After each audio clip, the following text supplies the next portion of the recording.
Di tengah malam yang dingin, angin laut berhembus, membawa aroma tanah basah ke dinding Keraton Karta.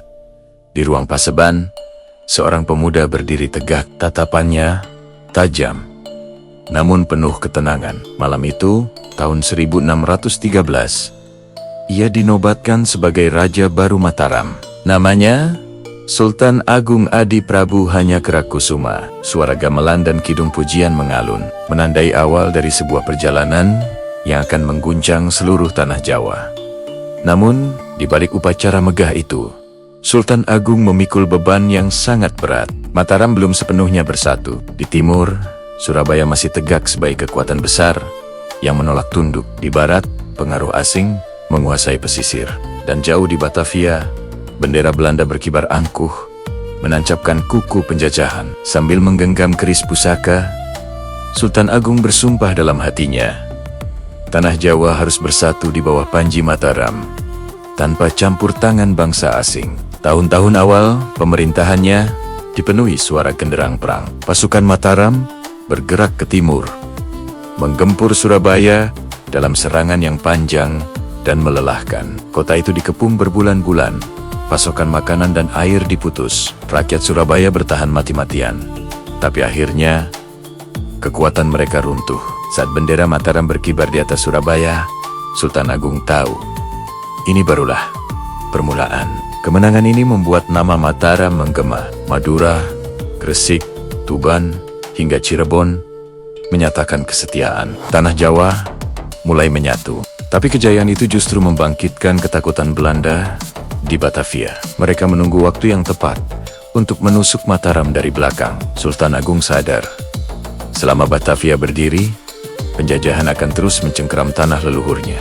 Di tengah persiapan perang, ia tak pernah melupakan rakyatnya. Ia menyempurnakan hukum, membangun pertanian, dan bahkan menciptakan kalender Jawa, sebuah jembatan antara warisan leluhur dan cahaya Islam. Keraton Karta menjadi pusat kebudayaan yang gemilang. Namun, bayang-bayang perang semakin dekat. Kabar tentang Keswanang-Wenongen Belanda di Batavia Pajak yang mencekik dan tanah yang dirampas membuat darah Sultan Agung mendidih.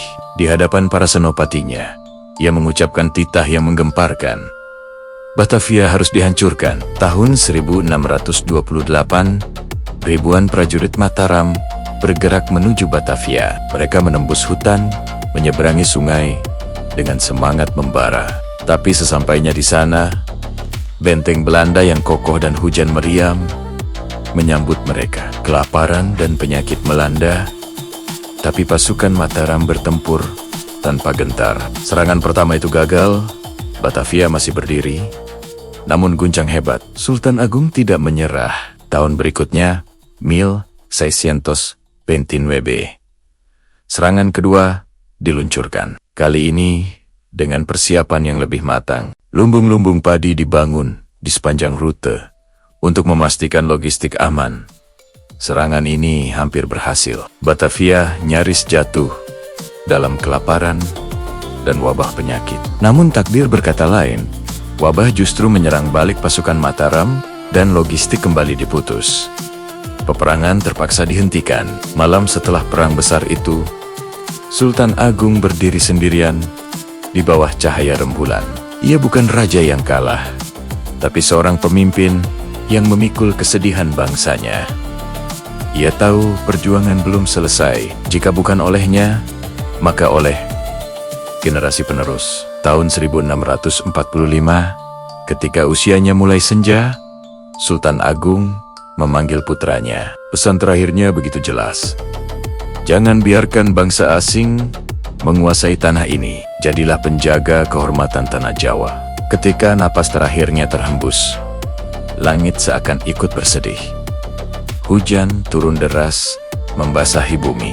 Jenazahnya dibawa ke perbukitan Imogiri, tempat makam yang ia siapkan sendiri. Rakyat dari segala penjuru datang menangis dan memanjatkan doa. Di atas puncak itu, tanah Jawa mengucap perpisahan. Tapi nama Sultan Agung tidak pernah mati. Batavia memang tak runtuh pada masanya. Namun, 2 abad setelah ia pergi, Penjajah itu akhirnya terusir dari bumi Nusantara. Dan ketika bendera merah putih berkibar pada tahun 1945, jutaan jiwa berseru dalam hati, janji Sultan Agung telah ditepati. Terima kasih sudah menonton. Jika kalian suka dengan cerita kepahlawanan seperti ini, jangan lupa like, subscribe, dan bagikan video ini. Sampai jumpa di kisah selanjutnya.